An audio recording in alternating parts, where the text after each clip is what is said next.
GB News presenter Miriam Cates was criticised by viewers as she called on people to consider fairness amid Deputy Prime Minister Angela Rayner's property scandal. On Wednesday, September 3, the politician admitted she should have paid more stamp duty on a recent flat purchase and blamed incorrect tax advice for her error and said she will pay what is due. During the sobering interview with Sky News, Rayner added that she has also referred herself to the independent advisor on ministerial standards.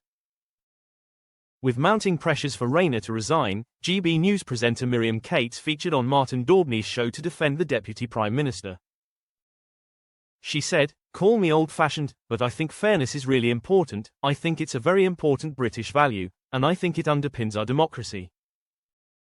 She continued, "This idea that we should treat our friends and opponents equally under the law and that we should be reasonable in our judgment of them and not gratuitously enjoy their downfall."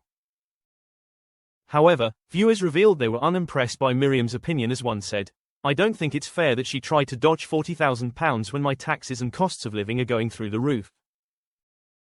As a second raged, Miriam Cates has lost the plot. How gullible can a woman be to believe Rayner?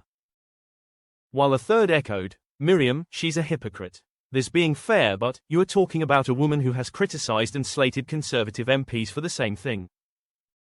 Another viewer fumed, "Can't believe Miriam is defending this woman gone right down on respect in our view."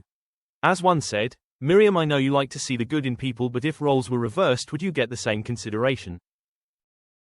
"I doubt it." The presenter also faced tough questioning as another asked, "Hey, Miriam Cates, was Angela Rayner fair to her opponents? Was Angela Rayner fair to her lawyers? Was Angela Rayner fair to the British public? Defend your friend as much as you like, but don't push fairness into this saga."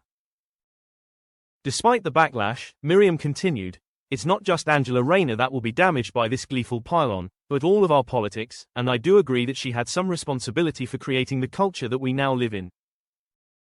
The previous Labour opposition, her and Starmer, did an awful lot to bring down politicians that they thought had a sniff of wrongdoing, but nevertheless, I think the important thing here is to look at the facts. She added, "It's not important whether we like Angela Rayner or not, it's not important whether or not we think Shush is a good politician at this point. The important thing is, has she committed tax fraud? If she has to resign. If she hasn't, she should NT." In a lengthy statement released on Wednesday, September 3, Rayner said it was a complex living arrangement as her first home was sold to a trust following her divorce to provide stability for her teenage son, who has lifelong disabilities and is the sole beneficiary of the trust.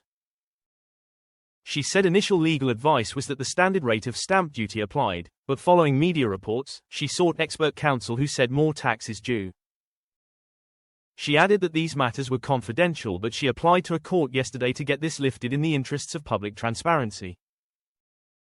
In the interview with Sky News' Beth Rigby, the visibly upset politician said, "I've been in shock, really, because I thought I'd done everything properly, and I relied on the advice that I received and am devastated because I've always upheld the rules and always have felt proud to do that."